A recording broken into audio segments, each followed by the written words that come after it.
Kini ada yang diceritakan, ketika tiada matahari, bulan, bintang, angin. Karena, langit pun belum juga terbentang, lengkapkan zaman kekosongan. Itu, tibalah zaman penciptaan, ditakdirkan berbagai macam makhluk. Menjelma, senanglah dewa karena diturut, terlaksana segala sabdanya. Sang Hyang Angkara Iwa bersama-sama dengan Batari Parwati, menciptakan segala sesuatu. Pada mulanya Batara Trinetra Iwa berdua dengan Batari, bertempat di puncak Gunung Kailaa, seakan-akan mereka terbaik, tersempurna, sungguh-sungguh menguasai dunia, menjadilah tempat itu suci sebagai istana dewa. Sang Hyang Ridewewara, yaitu Batara Satgana Iwa dengan Batari, tersebut dalam permulaan cerita, sebagai kidung pujaan pertama terhadapnya, atas perintah Ridarmawang Ategu Anantawikramatunggadewa, yaitu seorang raja yang kepadanya dipersembahkan parwa umum, sederhana, tidak karena mampunya memberi arti segala isi loka dan pokok ceritanya.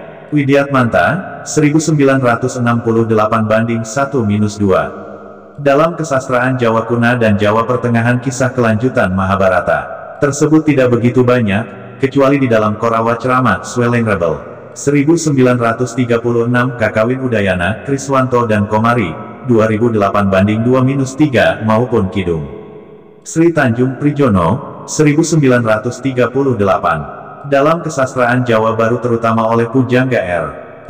Ranggawarsita, cerita dalam Mahabharata Jawa Kuna yang digubah pada masa pemerintahan Ridarmawang Ategu Anantawikramatunggadewa tersebut. Serat Pustaka Raja Purwa telah diterbitkan beberapa kali dengan huruf Jawa dalam 9 jilid oleh H. Buning, Yogyakarta cetakan I tahun 1884, cetakan 4. Tahun 1939. Di Surakarta pernah terbit kitab berjudul Serat Pustaka Raja dalam 8 jilid tahun-tahun 1904 sampai tahun 1908, tetapi isinya Serat Pustaka Raja Madya Uhlenbek 1964-164, Wiryamartana 1980-1. Apabila seluruh rencana Serat Pustaka Raja, seperti yang termuat dalam Bebuka, telah selesai seluruhnya ditulis oleh R. Ranggawarsita, maka baru sebagian saja dari Serat Pustaka Raja itu diterbitkan. Ringkasan isi dari 5 jilid Serat Pustaka Raja Yogyakarta, tahun-tahun 1884 sampai tahun 1892 telah dibuat oleh Purwasuwiknya dan Wirawangsa, tahun 1920.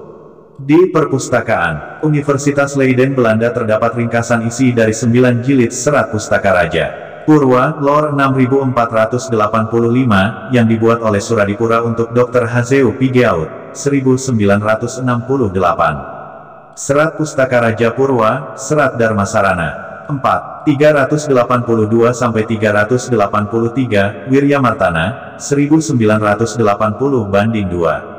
Pada tahun 1978 Sri Mulyono menyajikan ringkasan Bebuka, tetapi terdapat kekeliruan-kekeliruan di dalamnya, terutama mengenai penamaan kitab-kitab, serat-serat, yang merupakan bagian dari Serat Pustaka Raja Purwa di atas. Serat Pustaka Raja seperti dikemukakan di atas mencakup baik Serat Pustaka Raja Purwa maupun Serat Pustaka Raja Puwara, atau meliputi Serat Pustaka Raja Purwa, Serat Pustaka Raja Madya, Serat Pustaka Raja Antara, dan Serat Pustaka Raja Wasana. Teks-teks serat-serat yang besar itu ternyata sangat berlimpah, seperti termuat dalam Katalogus Susunan Nensika, Florida Fall, I, 2, 3, dan 4 1981, 2012 Nicolaus Girardet, 1983, dan T.E. Behren Jilid 4, 1989. Penelitian atas Serat Pustaka Raja memang pernah dilakukan di antaranya oleh Berg 1938, 1974 Purbacaraka, 1957 Pigeaud Fall, I, 1967 Sri Mulyono, 1975, 1989, dan Kuntara Wiryamartana, 1980. Meskipun demikian, penelitian terhadap Serat Pustaka Raja beserta teks-teks bagian darinya boleh dikatakan masih sangat sedikit. Hal itu juga diakui sendiri oleh Berg bahwa pihak Barat belum memberikan banyak perhatian terhadap serat pustaka raja tersebut. Mengingat hal itu, maka penelitian terhadap serat pustaka raja dan serat-serat yang menjadi bagian darinya perlu dilakukan.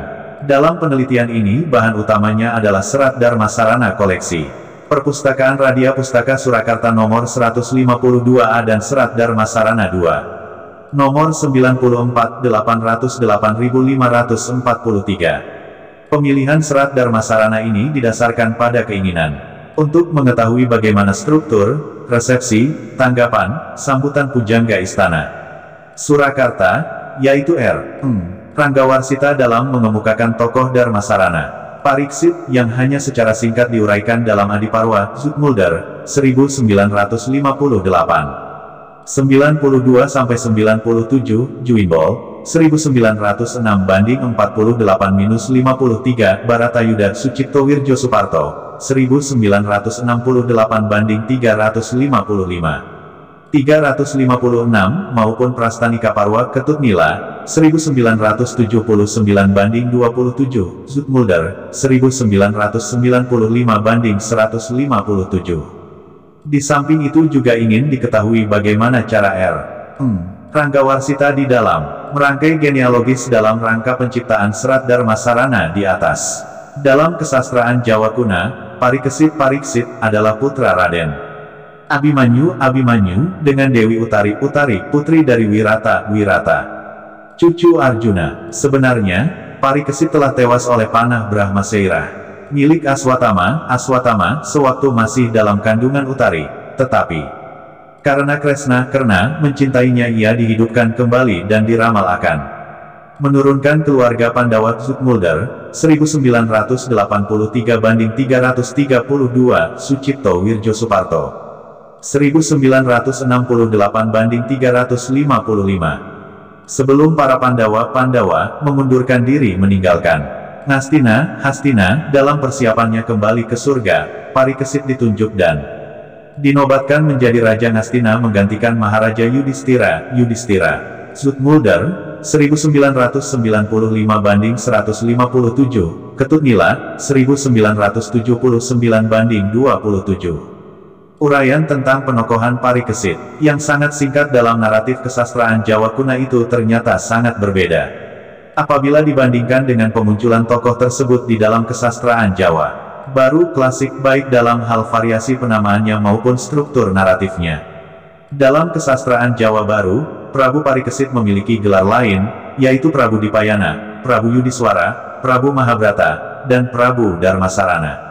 Di samping itu di dalam kesastraan Jawa baru klasik naratif yang mengemukakan tokoh Parikesit selain terdapat dalam serat Dharma Sarana, juga muncul di dalam karya sastra lainnya, misalnya serat Pustaka Raja Madya Jilid I nomor 138 serat Pustaka Raja Madya Jilid 2 nomor 168 serat Pustaka Raja Madya Jilid 1 D 3 nomor 170 serat Karimataya I nomor 151 serat Pustaka Raja Madya Kasekaraken, serat Karimataya 2 nomor 151 B, dan serat Pustaka Raja Madya, serat Karimataya 3 nomor 151 C.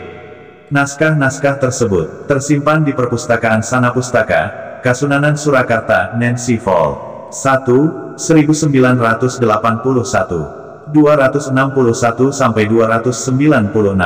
Naskah-naskah yang tersimpan di Perpustakaan Reksa Pustaka, Pura Mangkunegaran, Surakarta antara lain, serat Pustaka Raja Madya, Wirabartana, nomor D130, serat Pustaka Raja Weda Pustaka Raja Parikesit, nomor D106, serat Karimataya nomor D24 Nancy Fall, 2, 1981 banding 121-130 serat Parikesit. Grogol nomor D103 dan serat Pustaka Raja Parikesit nomor D108 Nancy Fall 3, 1981 banding 493-495. Adapun yang tersimpan di Perpustakaan Radia Pustaka Surakarta antara lain, serat Pustaka Raja Madya No. 15 nomor 202N, serat Pustaka Raja Pewara, serat Daneswara 2, nomor 154B, dan serat Pustaka Raja Puara nomor 206, Nancy Fall. 4. 1981 banding 159-169. Selain itu, di Perpustakaan Museum Sana Budaya Yogyakarta juga tersimpan naskah Prabu Parikesit nomor PDA 55, Behren Jilid 4B, 1989 banding 268. Pemilihan Serat Dharmasarana Koleksi Perpustakaan Radia Pustaka Surakarta nomor 152A sebagai bahan utama analisis juga berdasarkan atas pertimbangan, bahwa Serat Dharmasarana di atas dapat dikatakan relatif lengkap, jelas penurunnya, dan cukup tua usianya. Selain itu Serat Dharmasarana tersebut sesuai dengan konstruksi teks-teks serat-serat yang termasuk dalam Serat Pustaka Raja Purwa, khususnya pada bagian Serat Mahadharma R.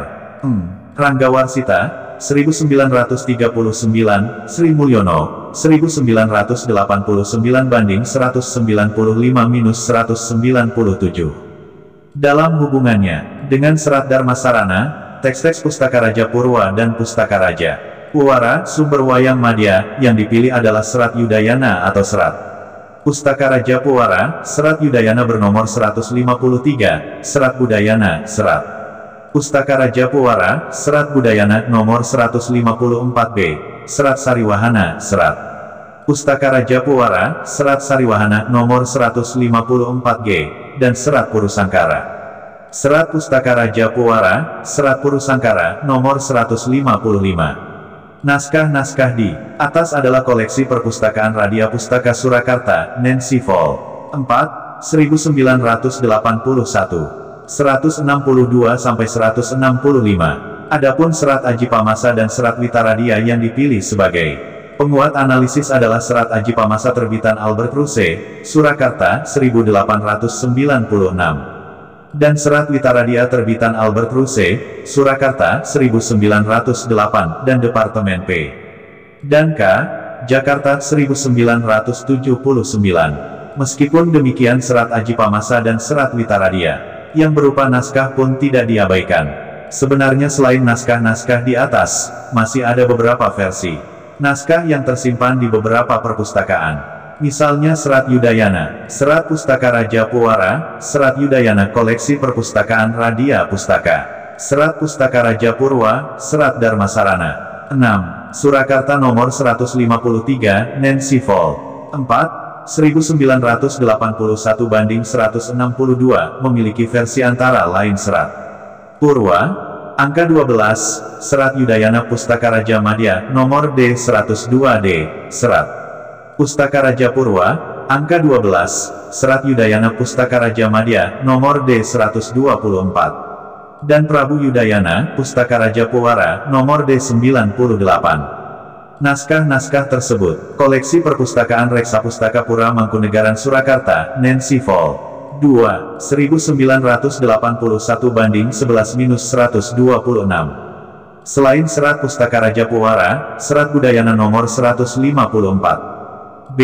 Nancy Fall. 4. 1981 banding 163, masih ada versi lain di antaranya, Serat Pustaka Raja Puara, Serat Budayana I nomor 154A, Serat Pustaka Raja Puara, Serat Budayana II nomor 154C, Serat Pustaka Raja Puara, Serat Budayana III nomor 154D, Serat Pustaka Raja Puara, Serat Budayana IV nomor 154E, dan Serat Pustaka Raja Puara, Serat Budayana V nomor 154F.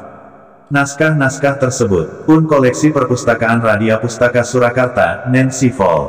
4. 1981 banding 180-184. Versi Serat Sariwahana, Serat Pustaka Raja Puara, Serat Sariwahana, nomor 154G, Nancy Fall. 4. 1981 banding 164 adalah Serat Pustaka Raja Madya, Sariwahana. Nomor D129 Koleksi Perpustakaan Reksa Pustaka Pura Mangkunegaran Surakarta. Nancy Fall. 2. 1981 banding 14 dan Serat Pustaka Raja Madya Sariwahana, Daleman. Serat Pustaka Raja, Jilid 4, Nyariosaken Prabu Sariwahana Anengkaraken. Para Rai, nomor D211, juga dalam koleksi perpustakaan yang sama, Nancy. Vol. 3, 1981 banding 497. Adapun versi Serat Purusangkara, Serat Pustaka Raja Puara. Serat Purusangkara, nomor 155 koleksi perpustakaan Radia Pustaka Surakarta. Nancy Vol. 4, 1981 banding 165, antara lain, Serat Pustaka Raja Madya Jilid V nomor 139 Na, dan Serat Pustaka Raja Madya, Prabu Astradharma nomor 265 Na, dan Serat Pustaka Raja Madya, Prabu Purusangkara nomor M470, 12. Ketiga naskah tersebut koleksi perpustakaan Sana Pustaka, Karaton Surakarta, Nancy Vol. I. 1981 banding 266-281. Selain ketiga naskah di atas, Perpustakaan Reksa Pustaka Pura, Mangkunegaran Surakarta juga menyimpan Serat Pustaka Raja Madya, Kelemipun, Ing Nagari Iwangastina nomor D128, Nancy Vol. 2, 1981 banding 15. Pemilihan Serat Yudayana nomor 153, Serat Budayana nomor 154B, Serat Sariwahana nomor 154G, dan Serat Purusangkara nomor 155 koleksi. Perpustakaan Radia Pustaka Surakarta, seperti dikemukakan di atas Nancy Vol. 4, 1981 banding 162-195 pun berdasarkan beberapa pertimbangan. Apabila dibandingkan dengan naskah-naskah versi darinya, maka naskah-naskah di atas relatif lengkap. Jelas penurunannya, cukup tua usianya, serta sesuai dengan teks-teks serat-serat. Dalam konstruksi Serat Pustaka Raja Purwa maupun Serat Pustaka Raja Puara, khususnya bagian awal Serat Pustaka Raja Madya. Meskipun demikian, untuk menentukan naskah-naskah yang terpilih di atas adalah yang paling tua dan terpercaya, kiranya masih diperlukan penelitian yang lebih luas dan mendalam.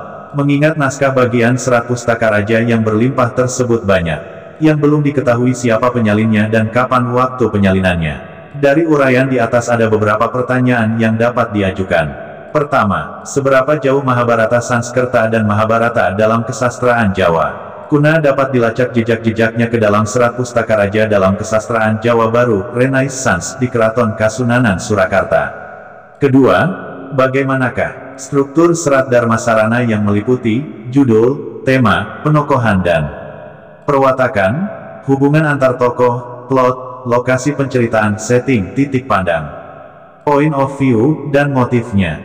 Ketiga, bagaimanakah pujangga pencipta Serat Dharmasarana dalam resepsi Adiparwa, Mosalaparwa, dan Prastanika Parwa. Keempat, bagaimanakah pujangga pencipta Serat Dharmasarana dalam merangkai dan menciptakan genealogi sebagai dasar penciptaan Serat Dharmasarana tersebut. Penelitian terhadap Serat Dharmasarana dan Serat Yudayana pada khususnya dan Serat Pustaka Raja pada umumnya belum banyak dilakukan. Para peneliti yang pernah melakukan penelitian mengenai Serat Pustaka Raja antara lain adalah R. M. Purbatcaraka, C. Berg, P. G. Out, Sri Mulyono, Kuntara, Wiryamartana, Nancy K. Florida, maupun Manu Jaya Atmaja Widya Seputra. Ranggawarsita ternyata mencurahkan amat banyak perhatian untuk menentukan tarikh dari peristiwa-peristiwa yang dibukukannya. Dengan demikian Pustaka Raja memberi kesan terpercaya. Nancy K. Florida, seorang peneliti dari Cornell University, Amerika Serikat, telah mencurahkan pikirannya untuk meneliti Serat Pustaka Raja dan teks-teks yang merupakan bagian darinya seperti yang termuat di dalam katalognya, yang sangat penting berjudul Javanese Language Manuscript of Surakarta, Central Java, A Preliminary Descriptive Catalog Vol. I4 1981. Manu Jaya Atmaja Widya Seputra dalam beberapa makalahnya membicarakan Serat Ajipamasa yang merupakan karya yang sangat penting di antara teks-teks bagian dari Serat Pustaka Raja. Tulisan-tulisan Manu Jaya Atmaja Widya Seputra yang sangat berharga tersebut diantaranya adalah 1. Lokasamgraha. Dalam visi Ranggawarsita, sebuah kebijakan lokal tentang ekologi seperti digambarkan dalam Serat Ajipamasa dan Serat Witaradia, 2005, 2, Basa dan Maya dari Mamenang, Kusuma Wicitra dalam perspektif historis dan mitis. Tradisi Pura Mangkunegaran tahun-tahun 1853 sampai tahun 1881, 2008. 3. Kusuma Wicitra, Arjuna Nandana di Pura Mangkunegaran menurut Serat Aji Pamasa, 2012. Meskipun penelitian atas Serat Pustaka Raja dan bagian-bagian teksnya sudah dilakukan, namun dapat dikatakan bahwa penelitian terhadap Serat Pustaka Raja masih mengalami kekosongan, karena disebabkan sedikitnya para sarjana sastra Jawa yang menaruh minat pada teks Pustaka Raja tersebut. Mengingat cakupan ilmu pengetahuan di dalam Serat Pustaka Raja tersebut demikian luas, maka diharapkan sarjana-sarjana sastra Jawa khususnya merasa terpanggil untuk turut menggali ilmu pengetahuan yang luas tersebut dan menyebarluaskannya ke tengah masyarakat. Tujuan penelitian sesuai dengan pokok masalah yang telah dikemukakan di atas, maka tujuan penelitian ini adalah struktur resepsi genealogi. 1. Mengungkap dan menjelaskan Mahabharata Sanskerta, Mahabharata dalam kesastraan Jawa Kuna serta melacak jejak-jejak kedua Mahabharata tersebut ke dalam Serat Pustaka Raja dalam kesastraan Jawa Baru, Renaissance di Keraton Kasunanan Surakarta. 2. Mengungkap dan menjelaskan struktur Serat Dharmasarana yang meliputi judul, tema, penokohan dan perwatakan, hubungan antar tokoh, plot, lokasi, penceritaan, setting, titik pandang, point of view, dan motifnya.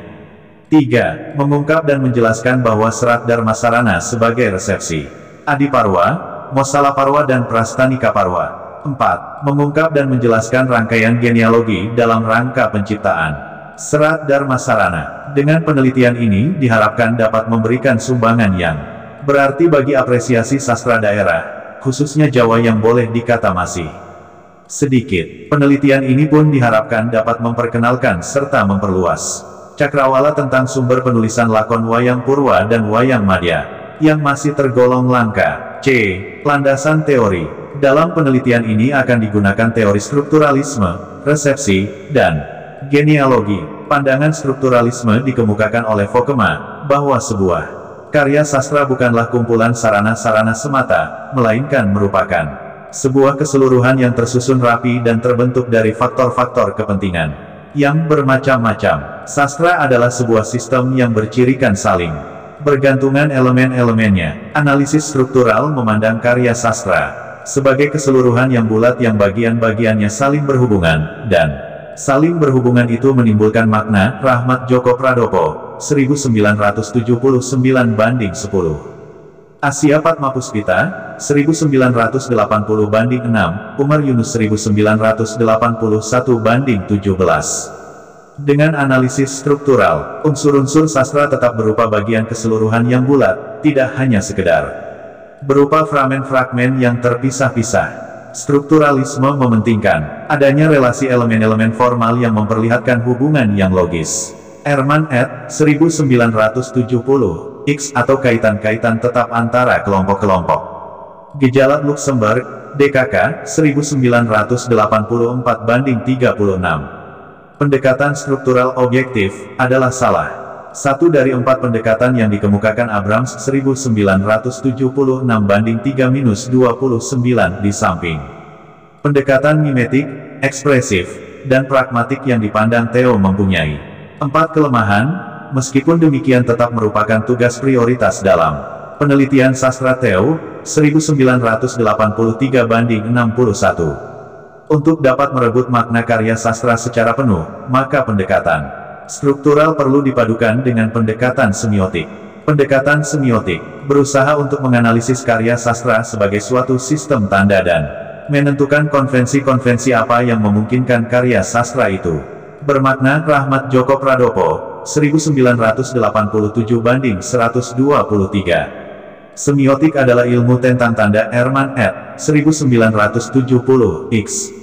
Tanda yang dipelajari semiologi. Semiotik adalah tanda yang dipahami masyarakat. Tanda itu mencakup 3 macam, yakni ikon, indeks, dan simbol. Hawkes, 1978:128. Semiotik sastra adalah ilmu sastra yang sungguh-sungguh mencoba menemukan konvensi-konvensi yang memungkinkan adanya makna, atau berusaha mencari ciri-ciri kode yang memungkinkan menjadikan komunikasi sastra Chuler, 1981 banding 37. Theo, 1988 banding 143. Untuk mengetahui bahwa suatu karya sastra merupakan resepsi atau sambutan dari suatu karya sastra pendahulunya, maka sebelumnya perlu dilakukan interteks antara teks yang menjadi hipogramnya dan teks yang menjadi turunannya, sadurannya. Menurut Theo, intertekstualitas pada prinsipnya adalah bahwa setiap teks sastra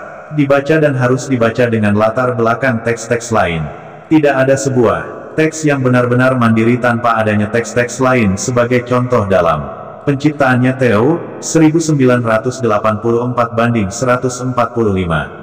Dalam pengertian ini adanya contoh, teladan, dan kerangka bukan harus diikuti sepenuhnya dalam penciptaan teks baru tanpa adanya suatu penyimpangan, sebab penyimpangan dan transformasi dari model teks yang sudah ada itu memainkan peranan yang penting. Pemberontakan, atau penyimpangan mengandaikan sesuatu yang disimpangi serta pemahaman atas teks baru memerlukan latar belakang pengetahuan tentang teks-teks yang mendahuluinya Theo, 1984 banding 146.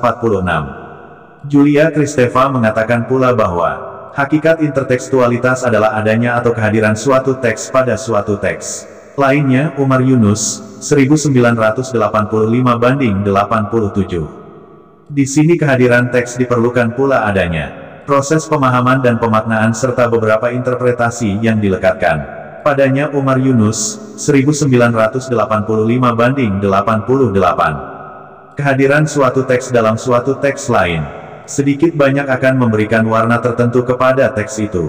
Dalam pandangan Theo, teks adalah dokumen bahasa yang tersedia untuk dibaca oleh pembaca. Theo, 1986 banding 16. Dalam teori sastra khususnya, strukturalisme terdapat pandangan bahwa teks karya sastra adalah sesuatu yang konstan dan mantap serta mempunyai struktur yang utuh dan bulat. Theo, 1988. 250-252, Wiryamartana, 1990 banding 9. Dalam kenyataan sejarah teks, nampak bahwa teks manapun juga cenderung berubah dan tidak stabil wujudnya sepanjang masa. Teks memang memiliki kemantapan tertentu dan perlu dibaca serta ditafsirkan menurut keutuhan strukturnya dan kebulatan makna intrinsiknya. Namun, demikian berkat sifat dan potensinya teks juga terbuka untuk perubahan berkat pembacaan dan penafsiran dari pihak pembaca. Dalam rangka resepsi atau sambutan pembaca, maka perubahan teks itu dapat dilihat dalam berbagai bentuk, khususnya dalam penyalinan, penyaduran dan penerjemahan. Theo, 1988. 214, Wiryamartana, 1990 banding 9-10. Dalam transformasi teks dapatlah dikenali tanggapan penciptanya atas teks yang dibacanya terdahulu. Jadi dalam penelitian yang berpusat pada teks ini, pembaca bukanlah pembaca aktual, seperti dalam resepsi yang bersifat eksperimental, melainkan pembaca yang ada di balik teks yang diciptakannya. Theo, 1988 banding 208-210, Wiryamartana, 1990 banding 10. Dalam penelitian yang terarah pada resepsi sastra, maka penyalinan, penyaduran dapat